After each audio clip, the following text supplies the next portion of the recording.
Welcome back to another episode of the Mac on Sports podcast. Happy December the 10th. And the Cowboys suck. The Cowboys suck. Look, I know we've been up and down on what I've thought of them all year long. All year long, I'm like, they can be good, they can be bad. I don't know where they're at. But let me tell you, after Tuesday night's game against the Ravens, I've had it, okay? The Dallas Cowboys defense is atrociously bad. Earlier this year, they give up 307, not total yards, but rushing yards. 307 to the Cleveland Browns, okay?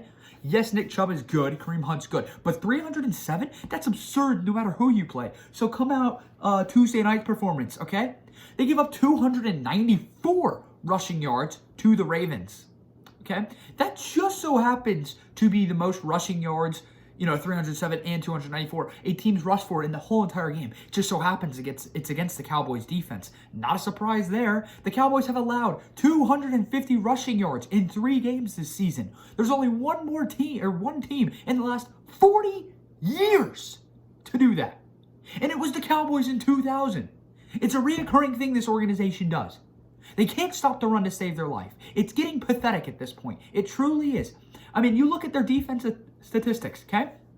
They're ranked dead last in total defense. Allowed most yards, most points, most rushing yards per game, most passing yards a game. They've allowed 393 points through 13 weeks of the NFL season. Pathetic. They've only scored 268 points. Pathetic. I don't know where else to start. It's ridiculous. And there's so many things where this went wrong. First of all, let's talk about Xavier Woods, okay? He had a play against Lamar Jackson on a third down, the play before Lamar breaks one for like 40 yards, rushing touchdown. Longest by a quarterback this season. No big deal. Just happened to be against the great Dallas Cowboys defense once again, right? Not a surprise there, are we? But let's go back to the play before that. If you remember, it's a 3rd and 12. Lamar scrambles because the coverage was good for once. That's a shocker. And then he's running for the first. Okay?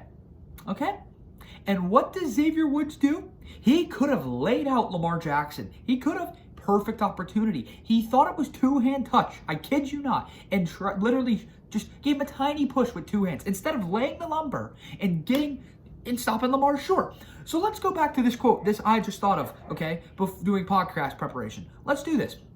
After the Cowboys gave up 307 yards in Week 4 to the Cleveland Browns, Xavier Woods quotes, "The effort's been good on certain plays. Me included, there may be a time where we lack, but overall the effort's there." Here's where it gets interesting, okay? We're in the NFL. You don't expect guys to go full speed for 70 plays. That's not possible. Okay, if you don't go, I don't have a problem if you don't go full speed. Make a play. Okay. You gave up 307 rushing yards after Week 4. I think you took off every single play there. But life could be much worse. You could work a regular job, but you get to live your dream and be an NFL player and play for 2 to 3 hours on a weekend. So I'm sure you could bust your ass and play freaking football when, by the way, you're not actually on the field every single play because you have backups and the offense takes up time of possession. But take plays off because that's the state of mind. Does Bill Belichick let the Patriots do that? No, but that's why they've won Super Bowls. You see the Kansas City Chiefs doing that right now? No. Nobody takes plays off as much as the Cowboys. It's simple. That's the patheticness of the Cowboys. I don't know what else to say. They're embarrassing. And this is where I get actually upset. This isn't just, Dak went down with an injury. Okay, first of all, Dak Prescott, weeks 1 through 5 with Dak, Cowboys were scoring 31 points per game. 3rd in the NFL. Pretty good, right? Decent. Okay, weeks 6 through 13 without Dak, Cowboys only average 15 points per game. So they've literally dropped a whole entire half, 31 to 15. They've lost half of their scoring production. They're somehow not dead last in the NFL because thank God the New York Jets, who suck worse than us, are. But the Cowboys are last in efficiency. So that's that. That's that right there. They're horrible without Dak. But here's where I really get upset. This starts with Jerry Jones. And the personnel up in the front office, everything. You know what? Coming in, what did they do? Last year in 2019, Jalen Smith. He came up, he was pretty good about 2 years ago, making plays. So they decided to give him a 5-year, $64 million contract, $35 million guaranteed. Okay, so you give money to Jalen Smith, who's had an atrocious year this year. He's been atrocious for the Cowboys.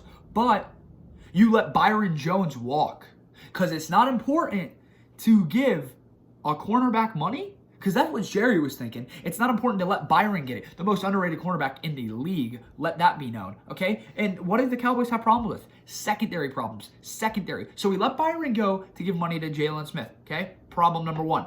Problem number two, they didn't pay Dak.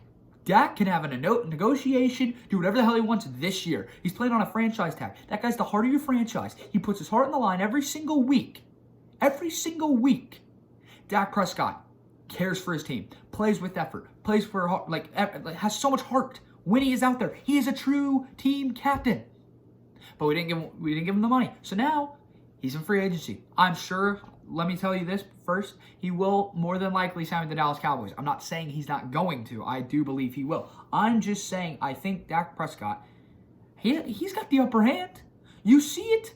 With Dak to scoring 31, without Dak to scoring 15, Jerry Jones would be an absolute noob head to let Dak walk. But you know what? Don't put it past Jerry. Would not be the least bit surprised if Jerry gets all tied up with his money and doesn't want to give it to him. Okay? That's another problem. But instead, they gave Ezekiel Elliott a $100 million contract.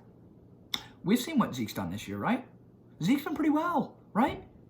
Only having about 1 to 2 100-yard rushing games. That's pretty good, right? Oh, but also leading the league in fumbles because he forgot what ball security was. Huh. You know, ever since you went to Cabo, not been the same. Not been the same. Hold out because you want money?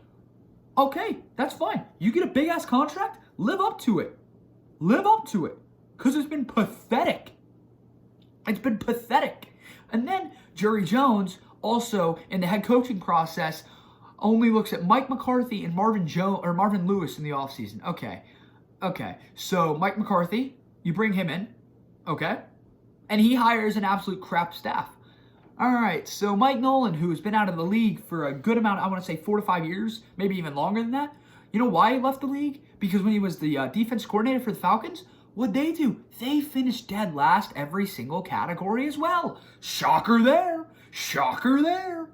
Wow. Even though Chris Richard had this defense playing with a lot of upside last year, you could tell the team actually rallied around Chris. He was a great coach. The players had great respect for him. But no, we go in for Mike Nolan, who likes to put Tabasco sauce in his eye and can't see. You know what we did on Thanksgiving? We had no idea what play to run, and Jalen Smith got an interception. Our defense is better when they're running around not knowing what the hell to do than actually knowing what to do. That's embarrassing. That's embarrassing. You know, I love CeeDee Lamb to death. I do. I think CeeDee's going to be a top player in this league one day. But when you know you need secondary help and go out and draft a wide receiver, even though you already are paying Amari Cooper $100 million, which I do, I'm okay with that contract. He's lived up to it. Michael Gallup, who, by the way, leads the league in drops this year. That's great. But that's not the point. Coming into the year, you have Amari Cooper, Michael Gallup, Blake Jarwin, all his targets, and you go out and get another wide receiver instead of building that great defense of yours, your fantastic defense. I don't have a problem with CeeDee. I'm just saying there's opportunities you could have taken there, and they didn't. They didn't. It's horrible. They go out, get HaHa Clinton Dix in free agency, doesn't even play a game. You're telling me that you cut him because he wasn't good enough to make the team? God dang it, there's half the you can go pick up a guy off the street and put him in pads for the Cowboys. They'll do a better job than what that secondary does. Pathetic. It's pathetic. And now I see all these, the Cowboys are going to tank, which as they should, because they're embarrassing. They're embarrassing to watch. And we're going to get Micah Parsons from Penn State. That's what the mock drafts have. Guys, Micah Parsons, freak of an athlete. He's a linebacker. I don't want a linebacker. You need secondary help. We are setting the wrong records. The wrong records. It's as simple as that. The Dallas Cowboys just straight up suck. They straight up suck. They do. That's my mini rant on it. I don't want to go much farther, but when you let Byron Jones and you don't want to pay your quarterback and, it's just, I don't know where else to go. I don't know what else to say. I don't know. It's pathetic. It's pathetic, and it all starts with Jerry Jones. having his brother, or no, his son, Stephen Jones, run, president's operation and doing all other things. Why the hell are we running a family-run business? Get the hell out of the family and go and get somebody who knows what the hell they're doing that doesn't have the Jones on their last name of their family. Because this is pathetic. It's pathetic. 9-7, 8-8 every year, 3-13 this year probably. Tired of it. Tired of it. That's all we're going to talk about for the Cowboys' sake of things. But it's just tough to see, guys. It is.